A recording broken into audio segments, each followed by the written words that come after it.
Marshall Faulk there in Kansas City, coming fresh off of an NFLPA event with their draftees. Marshall, how did it go and why were you late? It went well. Great event.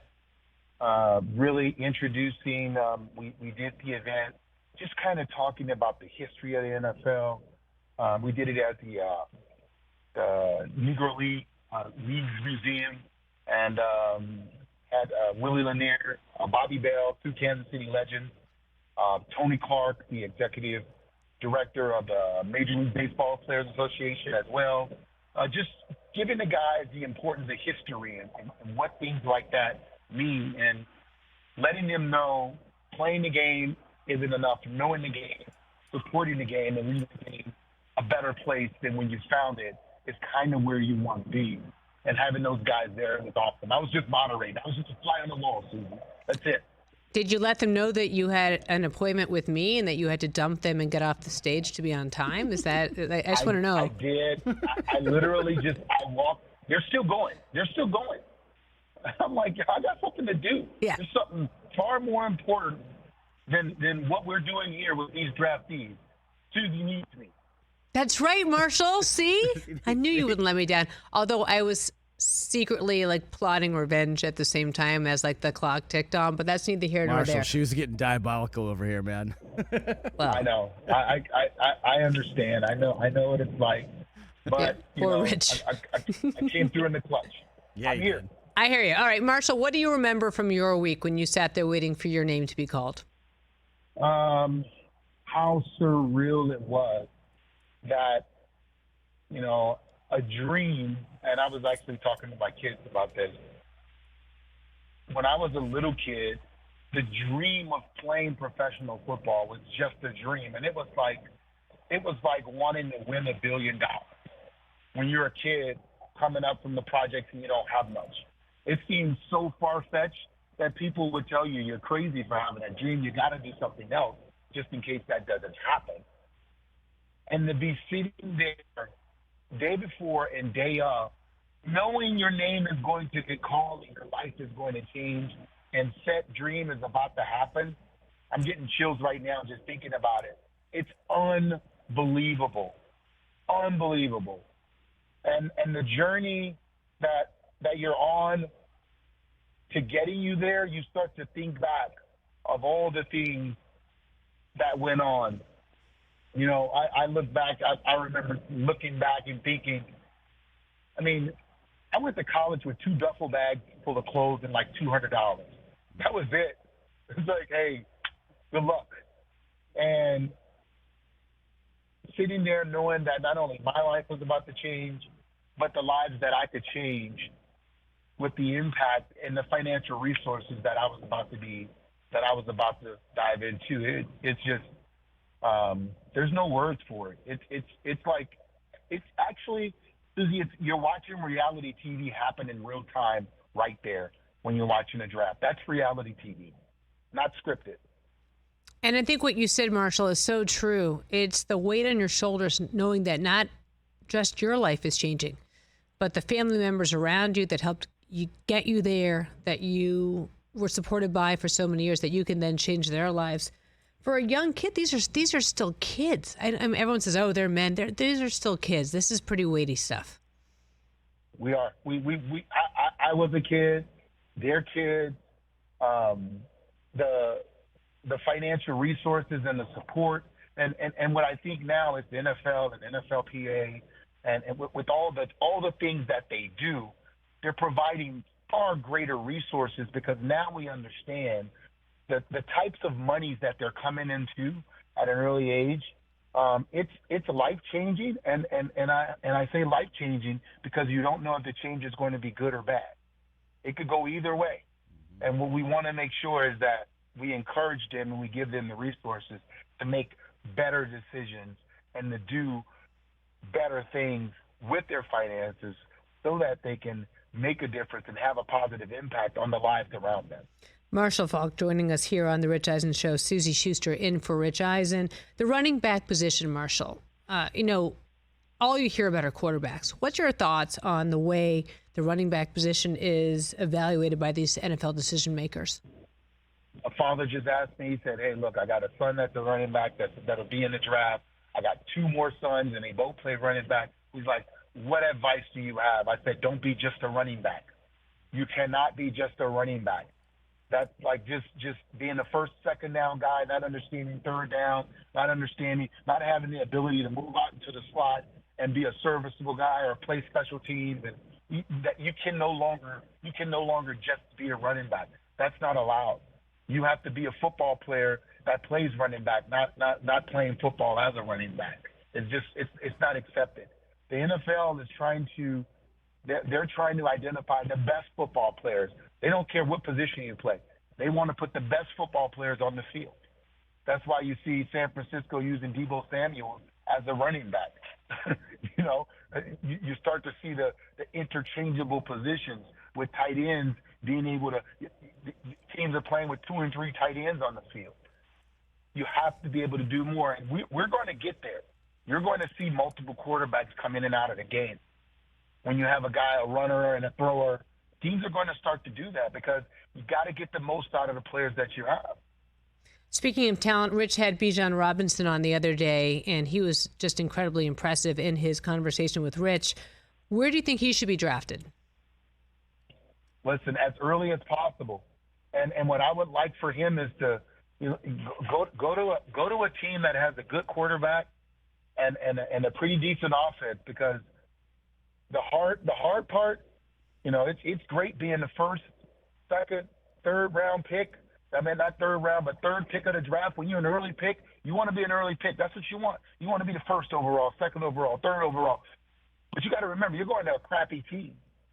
And that means they might not have a good quarterback. They might not have a good offensive line, and you have to endure. You have to endure. So I would like him to go to a contender. It sounds crazy, but fall into the middle of the first and go to a team that's like on the verge of maybe making the playoffs, or they made some moves that they're in a better position than they were last year. Because you don't want to go. You don't want listen. As crazy as it sounds, it's a badge of honor to be the first overall pick. But then again, you're going to a pretty crappy team. Speaking of guys who are in the league, I'm wondering about Zeke Elliott. Like, what's his future like? Where's his mindset right now, Marshall? Well, I'd like to say his future is bright, but the mindset, as we all have egos, it takes a hit. It's understood. This business it's fickle, man. You could be the star one day, and then one day you could not have a star on the side of your helmet. And that with that, now it's like it's getting healthy, understanding what it was. You cannot be healthy for back-to-back years and make a lot of money. That doesn't work. So health is important. And Zeke was the opposite. He got drafted pretty high and went to a team that had a really good offensive line. In the last couple of years, that offensive line wasn't what it was when he was putting up big numbers. And so he found himself in a position that, you don't want to be in. You don't want to be banged up playing behind an offensive line that you have to get creative in the backfield before you get to the line of scrimmage. And now it's like, where do you go? Who do you play for? Finding a team where you can be successful, where your skill set is wanted and needed, and you can have success. And you don't have to do that. You don't have to do that right away. It is funny as you say that. I just think when Zeke was in the draft, all you heard about was he was the second coming of everybody. And you're right. And your ego does take a hit when you suddenly realize that you may not be who they thought you were. It's like that old famous, we are who they thought they were, only the opposite. Yeah, it's something that you have to deal with. And listen, he's no different than me, no different than anybody that played the game. At some point in time, it's father time or it's injuries, and it could be both. But we'll have to see. We'll see if a healthy Ezekiel Elliott is his old self, or is he his old self? What about Austin Ekeler? The Chargers have clearly let him go out there and seek a trade, and he wants a new contract. What's your advice for him? What do you think is going to shake out there? Listen, based on the percentage of the offense he deserves more money. And at the same time, the Chargers, when you're a decision maker, what you got to decide is, okay, when this guy touched the ball that much, do we win? and when you decide that that's not the case, then you have to make a decision. You have to make a business decision. And for the Chargers, it's about business. They're in this to make business decisions. I think he's going to end up somewhere and really be on a team that he's either going to get a lot of money and play for a bad team, or he's not going to make that much money and play for a good team. That's pretty much it. But he gets to make that decision, and he's in control of his future. The Chargers have given him the rights to go out to do that. And, you know, I want what's best for Austin. Great player, a great addition to any team, and a guy that you can win with. Marshall Faulk here on the Rich Eisen Show. Suzy Shuster in for Rich Eisen. Marshall, are you a mock draft kind of guy? I'm not really a mock draft kind of guy. How did I know that already? Because we're talking about I just said, how many yachts can you water ski behind? How many mock drafts until it's enough? Like, I just think it's insane. It's 100%. You know, it was like, we got the mock draft. We know who it is, and all of a sudden the first pick gets traded. Now what do you do? Oh, mock draft's out of the way. I think it's for entertainment. I mean, I think there's more into a fantasy football draft than a mock draft. Agreed, and better food too. So there's that. Marshall, any surprises you think we're going to see in this draft, or are you kind of expecting what everyone basically is prognosticating? It's hard to say, Suzy. I mean, we don't know how much willing and dealing that there's going to be. I mean, it's like this draft. It could go as planned, or it could be totally different. We have to see, and what's starting to happen is you have the teams that invest in the draft, and you have the teams that don't care about the draft. And now we've had a flip flop because the Rams never cared about the draft, and now they do. It's which way do you go? And I think we're going to get teams that go one way, and we're going to get teams that go the other way. But for the most part, I think it's entertaining. I love these kids getting these opportunities. I love the way that they do the draft and having the first round be its day and the other rounds be its day. And I think it's great for TV.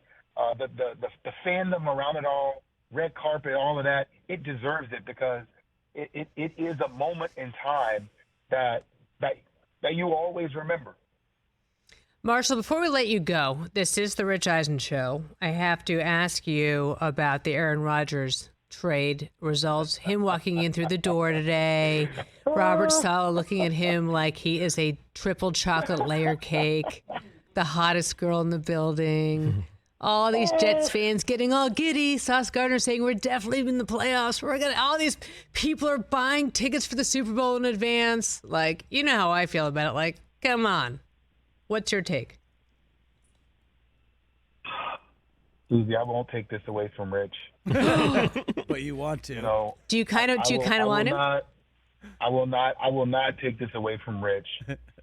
I will not do it to him. I'm wishing them the best. I hope that 8-Rod has a lot left in the tank, and that his dedication to working with the young receivers in the off season is going to lead to everything that this team, like what they started last year, before the debacle, before all the quarterback issues. And here's what I'm gonna say. I'm gonna tell you this one thing. The Jets right now, and the guys that they have on offense on this team, might be better than any team that Aaron Rodgers, I'm talking talent-wise, that he's ever played on when he was in Green Bay. I don't think he's ever had this collection of talent when you look at what he has. And I have to say, Breece Hall coming back healthy, I look at this team, I'm like, wow. Like, this is probably the best collection of talent that he's had. I'm not talking about, and I don't want to, we didn't know who Devontae Adams was when he came out of Fresno. He wasn't Garrett Wilson. He wasn't like that guy. You didn't see that in him when he came in. He developed into that, and he had a lot of those traits.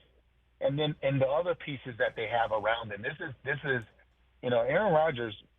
A lot of the offensive lines that he played with, it was guys we didn't know a lot of. We didn't know a lot about. And I just, this is an opportunity. And I just hope in Rich's lifetime, he gets to watch the Jets at least play in a Super Bowl. Just play in one.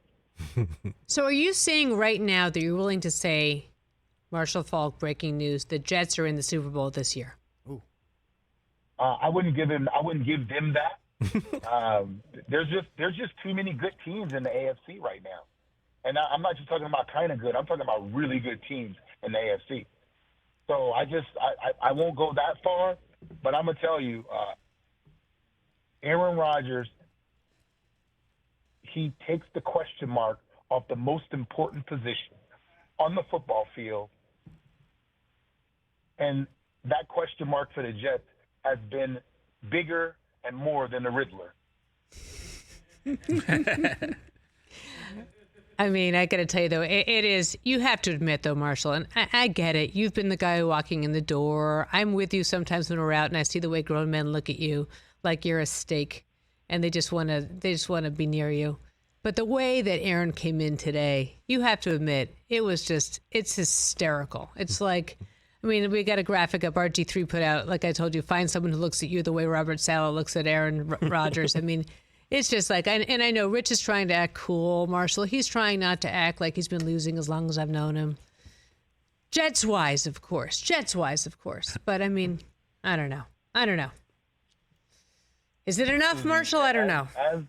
As we know Rich, all right, they've had less, and they've had more hope going into seasons with less.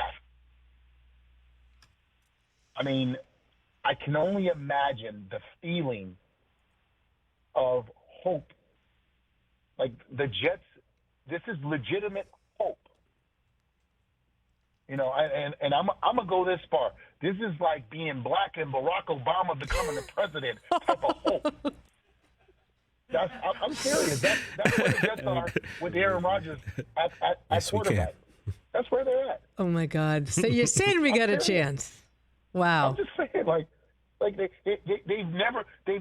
quarterback. It's been a long time since the Jets took the field and they felt like their quarterback was better than the other team's quarterback, regardless of who it was. Yeah, that's true. I'm just going to tell you this, Marshall, and you get this. It's New York. They'll find something to complain about in 3, 2, and 1. And Yeah. you know I'm right. I agree. But guess what? Aaron Rodgers is perfect for it because you know what he's going to tell him? Relax. They're going to say relax and let go. And they're going to be so up in his craw. I can't wait for the first time this goes wrong. Here's the thing. Like all the things that bother, can he play in the cold in Buffalo? Well, we know that.